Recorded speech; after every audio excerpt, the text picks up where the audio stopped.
الحمد للہ رب العالمین والصلاة والسلام علی سید الانبیاء والمرسلین اما بعد فاعوذ باللہ من الشیطان الرجیم بسم اللہ الرحمن الرحیم۔ سبق نمبر 86 فقہ بہار شریعت جلد نمبر 3 حصہ 16واں کا انشاءاللہ تعالیٰ آج بالکل آخری لیکچر ہے۔ حجامت بنوانا اور ناخن ترشوانا، یہاں سے انشاءاللہ تعالیٰ آغاز کریں گے۔ بغور سماعت کرتے جائیں، انشاءاللہ تعالیٰ اس کی خوب برکتیں پائیں گے۔ حسب معمول احادیث مبارکہ ریکارڈ نہیں کر رہے، مگر آپ سے عرض ہے ضرور اس کو دیکھیے گا۔ جمعہ کے دن ناخن ترشوانا مستحب ہے، ہاں اگر زیادہ بڑھ گئے ہوں تو جمعہ کا انتظار نہ کرے کہ ناخن بڑا ہونا اچھا نہیں، کیونکہ ناخنوں کا بڑا ہونا تنگی رزق کا سبب ہے۔ ایک حدیث ضعیف میں ہے کہ حضور اقدس صلی اللہ تعالی علیہ وآلہ وسلم جمعہ کے دن نماز کے لیے جانے سے پہلے مونچھیں کترواتے اور ناخن ترشواتے۔ ایک دوسری حدیث میں ہے کہ جو جمعہ کے دن ناخن ترشوائے، اللہ تعالیٰ اس کو دوسرے جمعہ تک بلاؤں سے محفوظ رکھے، اور 3 دن زائد یعنی 10 دن تک۔ تو اس میں پھر مختلف روایات ہیں۔ ناخن کاٹنے کا طریقہ جو آسان ہے، مسئلہ نمبر 2 میں انشاءاللہ تعالیٰ وہ میں آپ کو عرض کر دیتا ہوں۔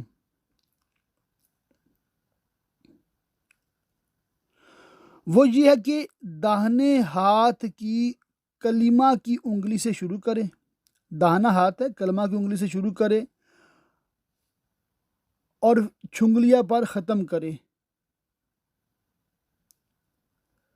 پھر بائیں کی چھنگلیاں سے شروع کر کے انگوٹھے پر ختم کرے، اس کے بعد داہنے ہاتھ کے انگوٹھے کا ناخن ترشوائے۔ اس صورت میں داہنے ہی ہاتھ سے شروع ہوا اور داہنے پر ختم بھی ہوا۔ مفتی امجد علی اعظمی صاحب فرماتے ہیں کہ اعلیٰ حضرت علیہ رحمہ کا بھی یہی معمول تھا اور فقیر کا بھی اسی پر عمل ہے۔ اور حاشیے میں لکھا ہے کہ بدھ والے دن جو ہے ناخن نہیں ترشوانے چاہیے۔ پاؤں کے ناخن ترشوانے میں کوئی ترتیب منقول نہیں، بہتر یہ ہے کہ پاؤں کی انگلیوں میں خلال کرنے کی جو ترتیب ہے اسی ترتیب سے ناخن ترشوائے، یعنی داہنے پاؤں کی چھنگلیاں یعنی چھوٹی انگلی سے شروع کر کے انگوٹھے پر ختم کرے، پھر بائیں پاؤں کے انگوٹھے سے شروع کر کے چھنگلیاں پر ختم کرے۔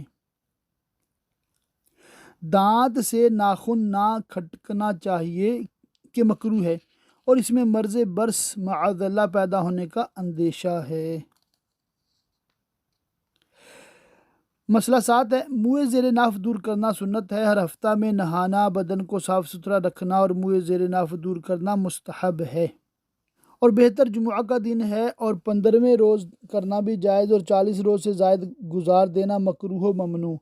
منہ زیر ناف اس طرح سے مونڈنا چاہیے اور اس کو ناف کے نیچے سے شروع کرنا چاہیے، اور اگر مونڈنے کی جگہ ہڑتال، چوننا یا اس زمانہ میں بال اڑانے کا صابن چلا ہے اس سے دور کرے، یہ بھی جائز ہے۔ عورت کو یہ بال اکھیڑ ڈالنا سنت ہے۔ بغل کے بالوں کا اکھاڑنا سنت ہے اور مونڈنا بھی جائز ہے۔ مسئلہ 14 ہے، مونچھوں کو کم کرنا سنت ہے، اتنی کم کرے کہ ابرو کی مثل ہو جائیں، یعنی اتنی کم ہو کہ اوپر والے ہونٹ کے بالائی حصہ سے نہ لٹکیں، اور ایک روایت میں منڈانا آیا ہے۔ داڑھی بڑھانا سنن انبیاء سابقین سے ہے، منڈانا یا ایک مشت سے کم کرنا حرام ہے۔ ہاں ایک مشت سے زائد ہو جائے تو جتنی زیادہ ہے اس کو کٹوا سکتے ہیں۔ مسئلہ 19 ہے، مرد کو اختیار ہے کہ سر کے بال منڈائے یا بڑھائے اور مانگ نکالے۔ مرد کو یہ جائز نہیں کہ عورتوں کی طرح بال بڑھائے۔ پھر اس میں مزید چند مسائل ہیں، مگر جو ضروری اور بنیادی باتیں وہ میں نے آپ کو عرض کر دیں۔ ایک سوال عام طور پہ کیا جاتا ہے، یہ زیر ناف مونڈنے کی حد کیا ہے؟ یہ عام طور پہ مطلب کتابوں میں صراحت کے ساتھ لکھا نہیں ہوتا، علماء بھی بیان نہیں کرتے۔ آپ چونکہ عالم کورس کر رہے ہیں تو آپ کو ضرور پتہ ہونا چاہیے۔ اس میں مسئلہ یہ ہے کہ ناف جو ہے اس کے نیچے پیٹ کا جو حصہ ہے، بالکل فرنٹ جو پیٹ کا ہے، دائیں بائیں سارا فرنٹ جو ہے یہ صاف کرنا ہے، اور جو شرمگاہ ہے اس کے اوپر جو بال ہیں، اسی طرح مردوں کی جو 2 خصیے ہیں اس کے اوپر جو بال ہیں ان کو صاف کرنا ہے بس۔ جو تھائی ہیں، جس کو آپ لیگ بھی کہہ سکتے ہیں، ران بھی کہہ سکتے ہیں، پنجابی میں اس کو پٹ بھی کہتے ہیں، اس کے اوپر جو بال ہیں ان کو صاف کرنا یہ ضروری نہیں ہے۔ اسی طرح پچھلی جو شرمگاہ ہے اس کے گرد جو بال ہوں ان کو بھی صاف کرنا ضروری نہیں ہے، مگر اگر کوئی صاف کرتا ہے بالکل جائز، ساری ٹانگوں کے صاف کر دے، سارے پیٹ کے، سینے کے، پیٹھ کے، بازوؤں کے صاف کر دے، بالکل جائز ہے۔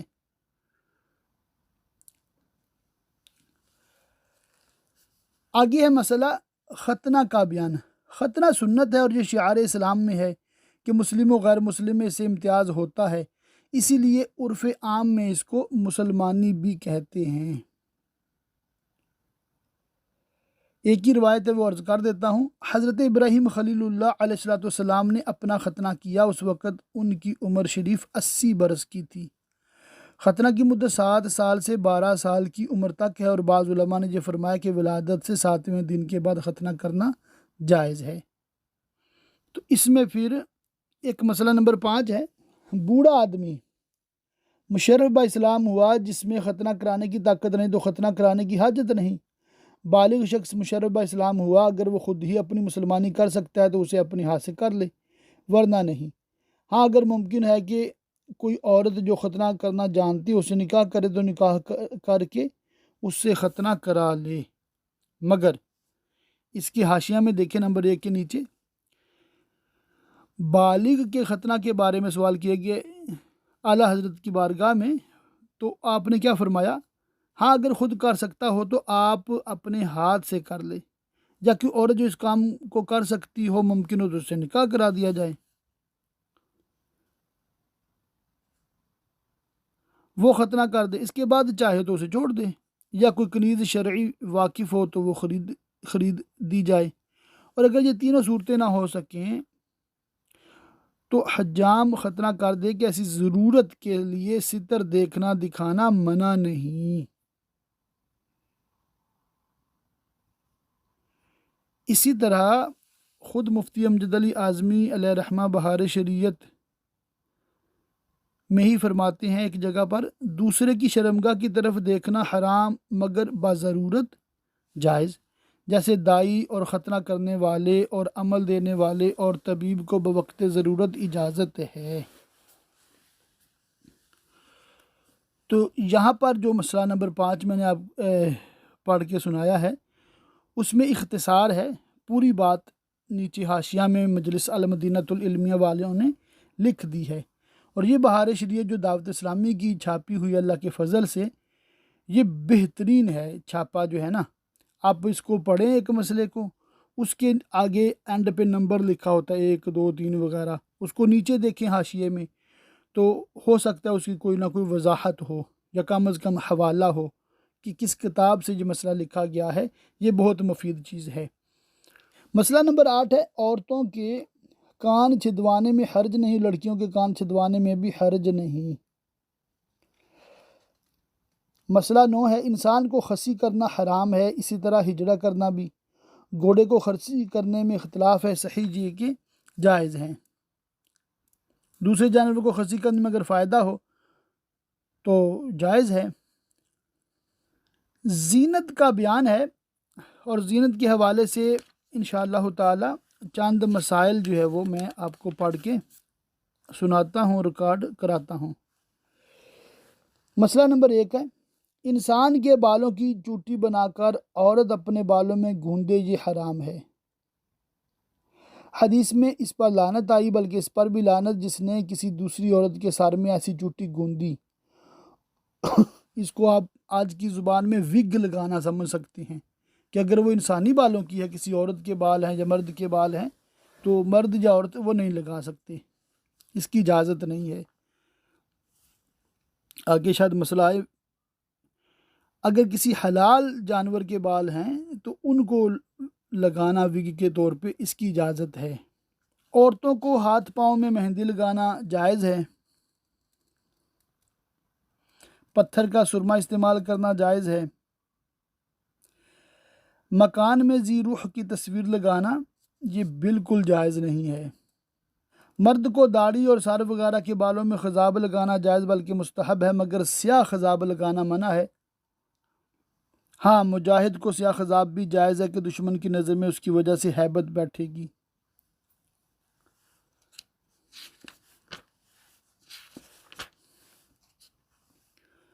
اس کے بعد نام رکھنے کا بیان ہے۔ مسئلہ 1 ہے، اللہ تعالیٰ کے نزدیک بہت پیارے نام عبداللہ و عبد الرحمن ہیں، جیسا کہ حدیث میں وارد ہے۔ ان دونوں میں زیادہ افضل عبداللہ ہے کہ عبودیت کی اضافت علم ذات کی طرف ہے۔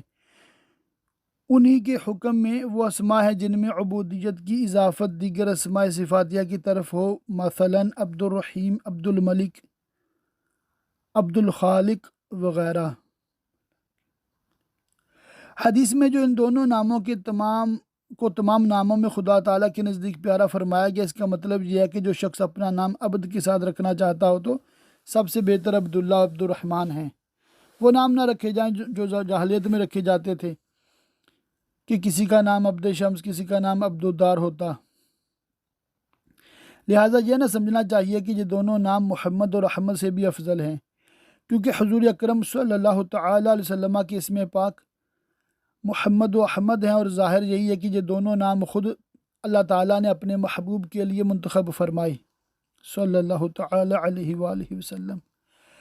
اگر یہ دونوں نام خدا کے نزدیک بہت پیارے نہ ہوتے تو اپنے محبوب کے لیے پسند نہ فرمایا ہوتا۔ احادیث میں محمد نام رکھنے کے بہت فضائل ہیں۔ جس کا نام محمد ہو وہ اپنی کنیت ابو القاسم رکھ سکتا ہے، اور حدیث میں جو ممانت آئی وہ حضور اقدس کے حیات ظاہری کے ساتھ مخصوص ہے۔ بعض اسماء الہیہ جن کا اطلاق غیر اللہ پر جائز ہے اس کے ساتھ نام رکھنا جائز ہے، جیسے علی، رشید، کبیر، کیونکہ بندوں کے ناموں میں وہ معنی مراد نہیں ہوتے جن کا ارادہ اللہ تعالیٰ پر اطلاق کرنے میں ہوتا ہے۔ ایسا نام رکھنا جس کا ذکر نہ قرآن مجید میں آیا، نہ حدیثوں میں ہو، نہ مسلمانوں میں ایسا نام مستعمل ہو، اس میں علماء کا اختلاف ہے۔ بہتر یہ ہے کہ ایسا نام نہ رکھے۔ مرا ہوا بچہ پیدا ہوا تو اس کا نام رکھنے کی حاجت نہیں، بغیر نام رکھے دفن کر دیں۔ مسئلہ 9 ہے، جو نام برے ہوں ان کو بدل کر اچھا نام رکھنا چاہیے۔ عبد المصطفیٰ، عبد النبی یہ نام رکھنا بالکل جائز ہیں۔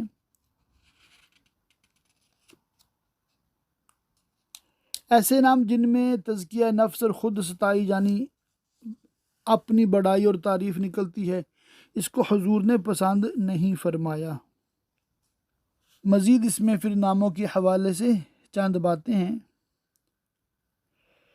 اس کے بعد ایک عنوان ہے مسابقت کا بیان۔ مسابقت کیا ہوتی ہے یہ میں انشاءاللہ تعالیٰ آپ کو عرض کرتا ہوں۔ مسابقت کا مطلب یہ ہے کہ چند شخص آپس میں یہ طے کریں کہ کون آگے بڑھ جاتا ہے، جو سبقت لے جائے اس کو یہ دیا جائے گا۔ یہ مسابقت صرف تیر اندازی میں ہو سکتی ہے یا گھوڑے، گدھے، خچر میں۔ جس طرح گھوڑ دوڑ میں ہوا کرتا ہے کہ چند گھوڑے ایک ساتھ بگائے جاتے ہیں، جو آگے نکل جاتا ہے اس کو ایک رقم یا کوئی چیز دی جاتی ہے۔ اونٹ اور آدمیوں کی دوڑ بھی جائز ہے، کیونکہ اونٹ بھی اسباب جہاد میں ہے، یعنی یہ جہاد کے لیے کارآمد چیز ہے۔ مطلب یہ ہے کہ ان دوڑوں سے مقصود جہاد کی تیاری ہے، لہو و لعب مقصود نہیں۔ اگر محض کھیل کے لیے ایسا کرتا ہے تو مکروہ ہے، اسی طرح اگر فخر و اپنی بڑائی مقصود ہو یا اپنی شجاعت و بہادری کا اظہار مقصود ہو تو بھی مکروہ ہے۔ سبقت لے جانے والے کے لیے کوئی چیز مشروط نہ ہو تو ان مذکورہ اشیاء کے ساتھ اس کا جواز خاص نہیں بلکہ ہر چیز میں مسابقت ہو سکتی ہے، مطلب مقابلہ کرنا اور اس طرح کھیلنا۔ اچھا، اس میں شرط ہے، مسئلہ نمبر 3 میں مسابقت جائز ہونے کے لیے شرط یہ ہے کہ صرف ایک جانب سے مال شرط ہو، یعنی دونوں میں سے ایک نے یہ کہا کہ اگر تم آگے نکل گئے تو تم کو 100 روپے دوں گا، اور میں آگے نکل گیا تو تم سے کچھ نہیں لوں گا، بالکل اس طرح جائز ہے۔ دوسری صورت جواز کی یہ ہے کہ شخص ثالث یعنی تیسرا بندہ، اس نے دونوں سے یہ کہا کہ تم میں جو آگے نکل جائے گا اس کو میں اتنا دوں گا، جیسے کہ اکثر حکومت کی جانب سے دوڑ ہوتی ہے اور اس میں آگے نکل جانے والے کے لیے انعام مقرر ہوتا ہے، ان لوگوں میں باہم کچھ لینا دینا طے نہیں ہوتا۔ اب تیسری صورت سنیے گا، اگر دونوں جانب سے مال کی شرط ہو، تم آگے ہو گیا تو میں اتنا دوں گا اور میں آگے ہو گیا تو میں اتنا لوں گا، یہ صورت جوا ہے اور بالکل حرام ہے۔ تو ہمارے ہاں جو یہ کرکٹ کے ٹورنامنٹ وغیرہ یا کبڈی فٹ بال وغیرہ کے ہوتے ہیں، اس میں جو ٹیمیں انٹری فیس دیتی ہیں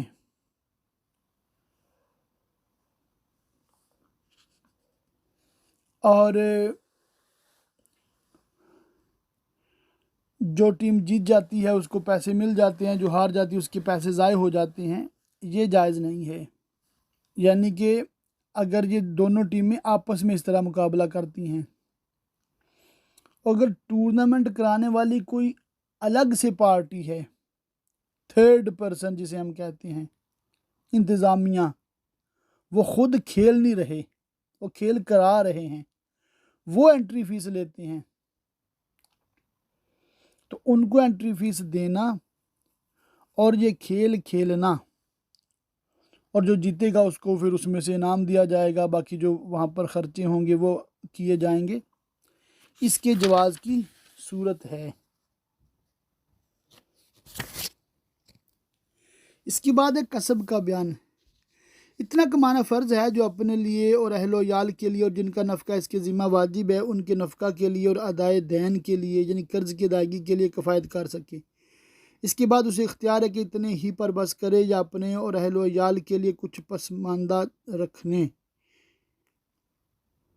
یعنی بچا کر رکھنے، سیونگ کرنے کی بھی سعی اور کوشش کرے۔ ماں باپ محتاج و تنگ دست ہوں تو فرض ہے کہ کما کر انہیں بقدر کفایت دے۔ قدر کفایت سے زائد اس لیے کماتا ہے کہ فقراء و مساکین کی خبر گیری کر سکے گا یا اپنے قریبی رشتہ داروں کی مدد کرے گا، یہ مستحب ہے اور یہ نفل عبادت سے افضل ہے۔ اور اگر اس لیے کماتا ہے کہ مال و دولت زیادہ ہونے سے میری عزت و وقار میں اضافہ ہوگا، فخر و تکبر مقصود نہ ہو تو یہ مباح، اور اگر محض مال کی کثرت پر تفاخر مقصود ہے تو منع ہے۔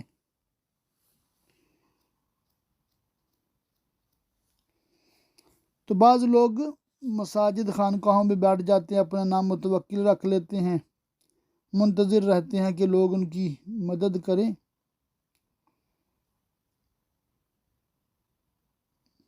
یہ متوکل نہیں ہے۔ اسی طرح آج کل بہت سے لوگوں نے پیری مریدی کا پیشہ بنا لیا، سالانہ مریدوں میں دورہ کرتے ہیں، مریدوں سے طرح طرح سے رقمیں گھسوٹتے ہیں جس کو نذرانہ ناموں سے موسوم کرتے ہیں۔ ان میں بہت سے ایسے بھی ہیں جو جھوٹ اور فریب سے کام لیتے ہیں، یہ ناجائز ہے۔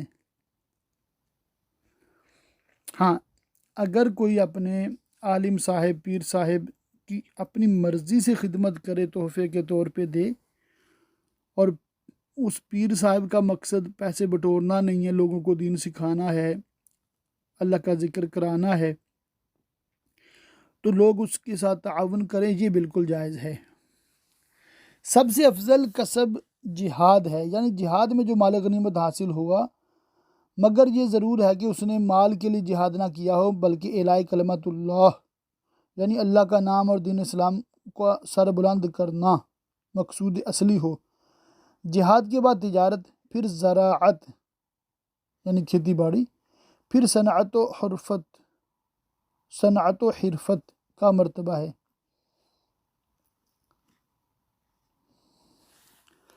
جو شخص علم دین و قرآن پڑھ کر کسب چھوڑ دیتا ہے وہ اپنے دین کو کھاتا ہے، یعنی عالم یا قاری ہو کر بیٹھ گیا اور کمانا چھوڑ دیا یہ خیال کیے ہوئے کہ لوگ مجھے عالم یا قاری سمجھ کر خود ہی کھانے کو دیں گے، کمانے کی کیا ضرورت، یہ ناجائز ہے۔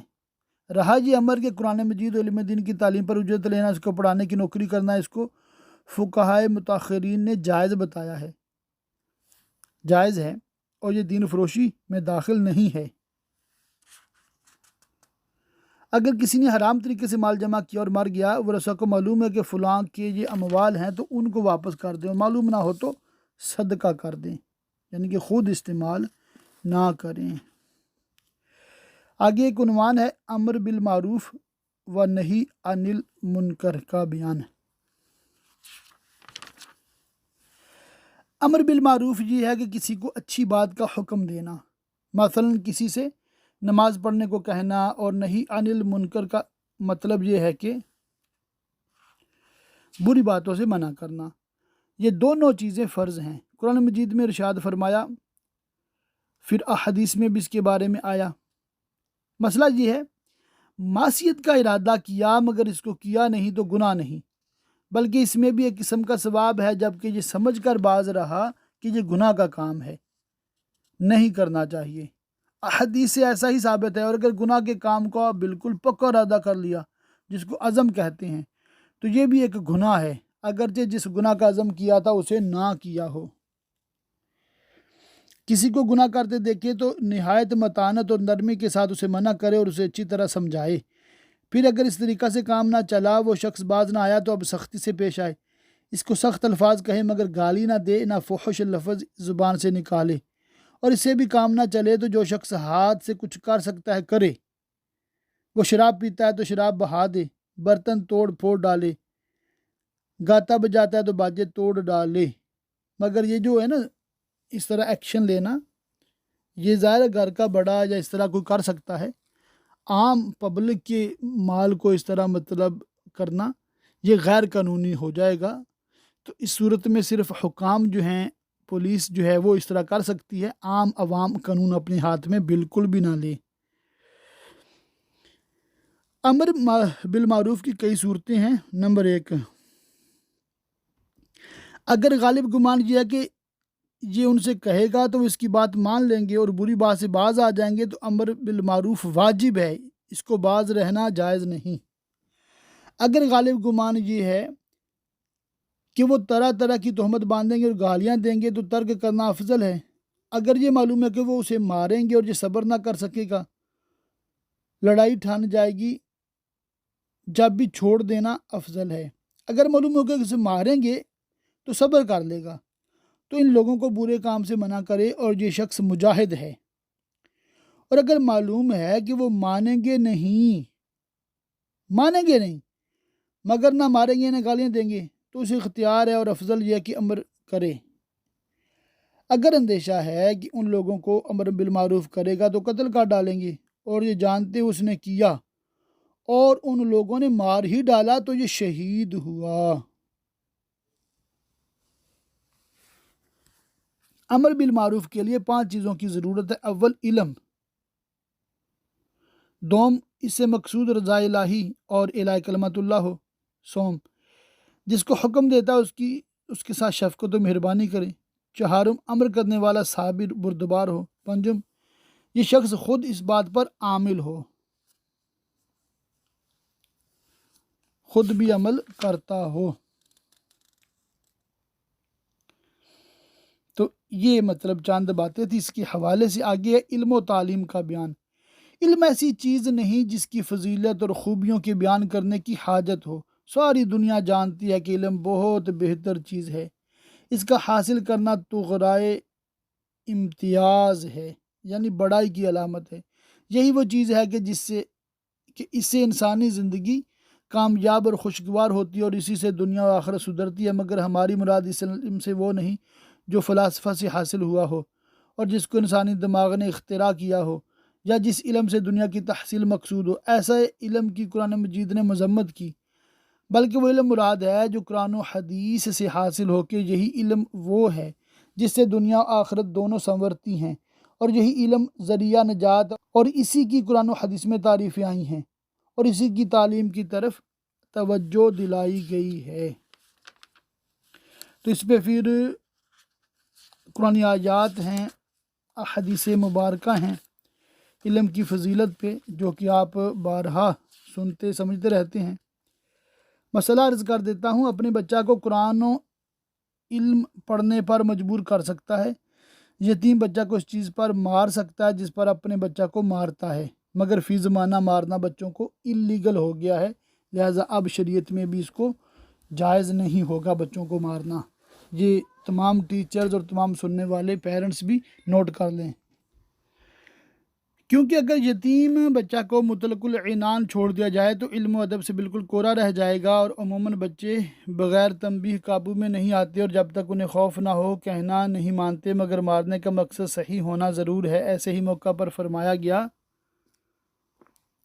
یعنی کہ اللہ تعالیٰ کا ارشاد ہے واللہ یعلم المفسد من المصلح،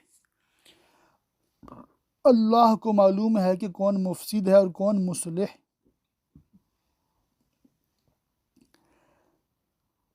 عالم اگرچہ جوان ہو بوڑھے جاہل پر فضیلت رکھتا ہے،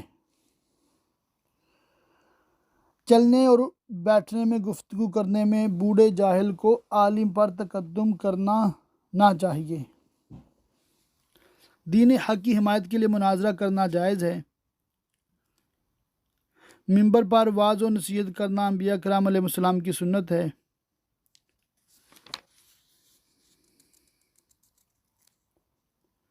عالم اگر اپنا عالم ہونا لوگوں پر ظاہر کرے تو اس میں حرج نہیں، اس کی مطلب نیت وغیرہ اچھی ہونی چاہیے کہ لوگ مجھ سے علم دین سیکھیں گے، میں ان کو سکھاؤں گا، تو اس نیت سے اپنا عالم ہونا ظاہر کرنا بالکل جائز ہے۔ آگے ایک مسئلہ نمبر 14 ہے، معلم یعنی علم سکھانے والا جو ہے وہ ثواب حاصل کرنا چاہتا ہے تو 5 باتیں اس پر لازم ہے۔ نمبر 1، تعلیم پر اجرت لینا شرط نہ کرے، اگر کوئی خود کچھ دے دے تو لے لے ورنہ کچھ نہ کہے۔ نمبر 2، باوضو رہے۔ نمبر 3، خیر خواہانہ تعلیم دے، توجہ کے ساتھ پڑھائے۔ نمبر 4، لڑکوں میں جھگڑا ہو تو عدل و انصاف سے کام لے، یہ نہ ہو کہ مالداروں کے بچوں کی طرف زیادہ توجہ کرے، غریبوں کے بچوں کی طرف کم۔ 5، بچوں کو زیادہ نہ مارے، مارنے میں حد سے تجاوز کرے گا تو قیامت کے روز محاسبہ دینا پڑے گا۔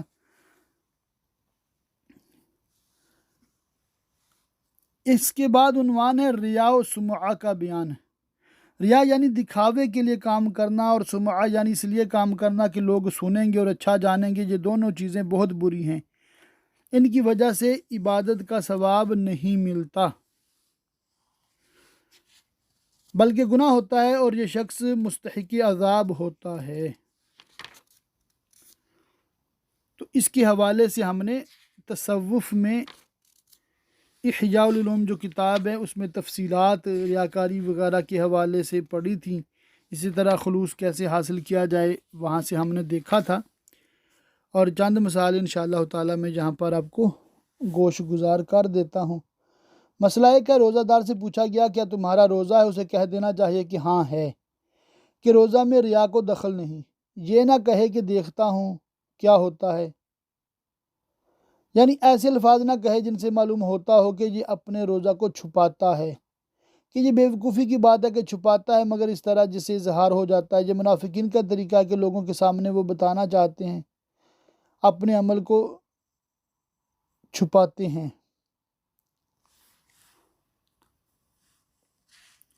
عبادت کوئی بھی ہو اس میں اخلاص نہایت ضروری ہے، یعنی محض رضائے الہی کے لیے عمل کرنا ضرور ہے، دکھاوے کے طور پر عمل بالاجماع حرام ہے۔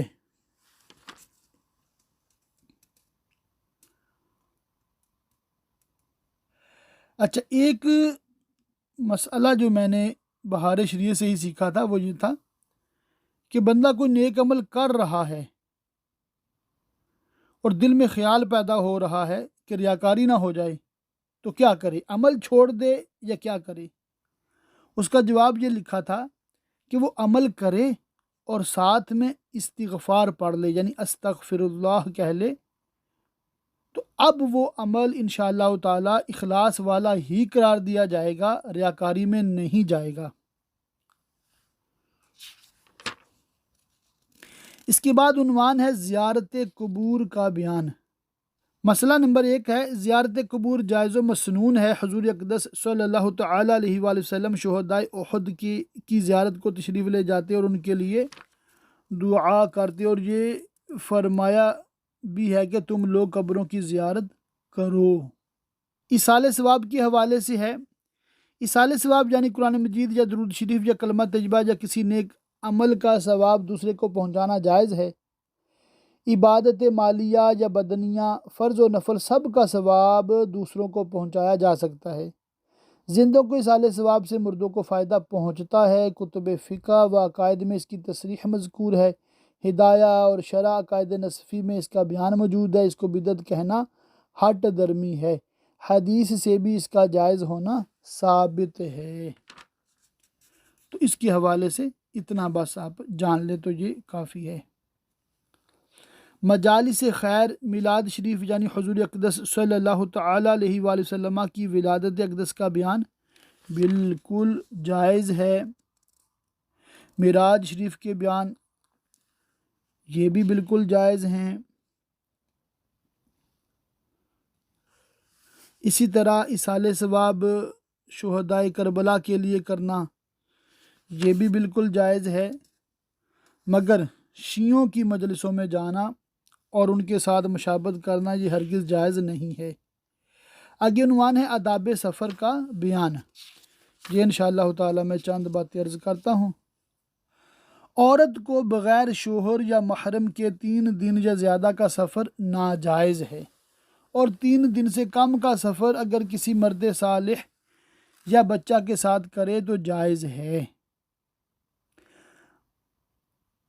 باندی کے لیے بھی یہی حکم ہے۔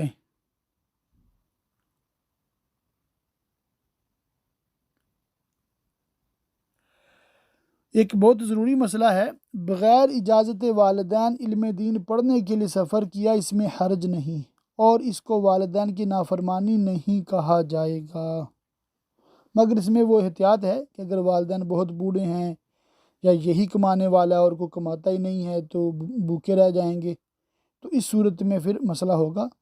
اگر ان کو کوئی مسئلہ نہیں ہے، جیسے اور بھی بہن بھائی ہیں، گھر کا نظام صحیح چل رہا ہے، تو اب جا سکتا ہے، چاہے وہ منع کرے، مگر اس میں بہتر یہی ہے کہ ان سے اجازت لے کر راضی کر کے جایا جائے، یا فی زمانہ جس طرح گھر بیٹھے آپ علم دین سیکھ بھی سکتے ہیں، تو پھر ایسے تکلفات میں اگر نہیں بھی پڑتا تو کوئی حرج نہیں ہے۔ آگے ہے متفرقات۔ گلے میں تعویذ لٹکانا جائز ہے جبکہ وہ تعویذ جائز ہو۔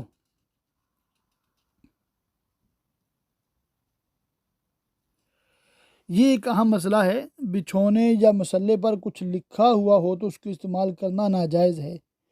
یہ عبارت اس کی بناوٹ میں ہو یا گاڑی گئی ہو یا روشنائی سے لکھی ہو، اگرچہ حروف مفردہ ہوں، کیونکہ حروف مفردہ کا بھی احترام ہے۔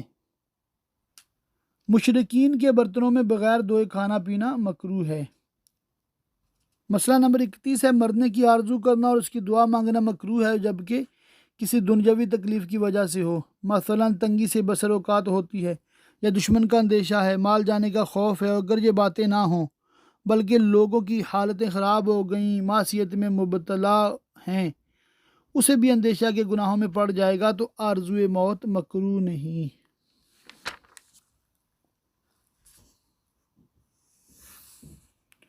مسئلہ 39 ہے قمر در اقرب، یعنی چاند جب برج اقرب میں ہوتا ہے تو سفر کرنے کو برا جانتے ہیں اور نجومی سے منحوس بتاتے ہیں، اور جب برج اسد میں ہوتا ہے تو کپڑے قطع کرانے اور سلوانے کو برا جانتے ہیں۔ ایسی باتوں کو ہرگز نہ مانا جائے، یہ باتیں خلاف شرع اور نجومیوں کے ڈھکوسلے ہیں۔ نجوم کی اس قسم کی باتیں جن سے ستاروں کی تاثیرات بتائی جاتی ہیں کہ فلاں ستارہ طلوع کرے گا تو فلاں بات ہوگی، یہ بھی خلاف شرع ہے۔ اس طرح نچتروں کا حساب کہ فلاں نچتر سے بارش ہوگی، یہ بھی غلط ہے، حدیث میں اس پر سختی سے انکار فرمایا۔ تو اس طرح کی باتوں سے بھی ہم نے بچنا ہے۔ بالکل آخری مسئلہ ہے مسئلہ نمبر 47، جانور سے کام لینے میں یہ لحاظ ضروری ہے کہ اس کی طاقت سے زیادہ کام نہ لیا جائے، اتنا نہ لیا جائے کہ وہ مصیبت میں پڑ جائے، جتنا بوجھ اٹھا سکتا ہے اتنا ہی اس پر لادا جائے، یا جتنی دور جا سکے وہیں تک لے جایا جائے، یا جتنی دیر تک کام کرنے کا متحمل ہو سکے اتنا ہی لیا جائے۔ بعض یکا تانگا والے اتنی زیادہ سواریاں بٹھا لیتے ہیں کہ گھوڑا مصیبت میں پڑ جاتا ہے۔ یہ ناجائز ہے، اور یہ بھی ضرور ہے کہ بلا وجہ جانور کو نہ مارے، اور سار یا چہرہ پر کسی حالت میں ہرگز نہ مارے کہ یہ بالاجماع ناجائز ہے۔ جانور پر ظلم کرنا ذمی کافر پر ظلم کرنے سے زیادہ برا ہے، اور ذمی پر ظلم کرنا مسلم پر ظلم کرنے سے بھی برا، کیونکہ جانور کا کوئی معین و مددگار اللہ عز و جل کے سوا نہیں۔ اس غریب کو اس ظلم سے کون بچائے؟ وصلی اللہ علی خیر خلقہ محمد و آلہ و صحبہ اجمعین والحمد للہ رب العالمین۔ 16واں حصہ بہار شریعت کا اللہ تعالیٰ کے فضل سے مکمل ہوا۔ اگلے لیکچر میں انشاءاللہ تعالیٰ 17ویں حصے یعنی 17 پارٹ بہار شریعت سے آغاز کریں گے، اور یہ 4 حصے جو باقیہ ہیں اگلے 14 لیکچرز میں انشاءاللہ تعالیٰ، بلکہ 13 لیکچرز میں مکمل کرنے کی پوری کوشش ہوگی۔ اللہ پاک کی بارگاہ میں دعا کہ اللہ پاک ہمیں خوب علم دین سیکھنے، سمجھنے، یاد رکھنے، عمل کرنے اور دوسروں تک پہنچاتے رہنے کی توفیق رفیق مرحمت فرمائے۔ آمین بجاہ النبی الامین وصلی اللہ تعالی علیہ وآلہ وصحبہ وبارک وسلم۔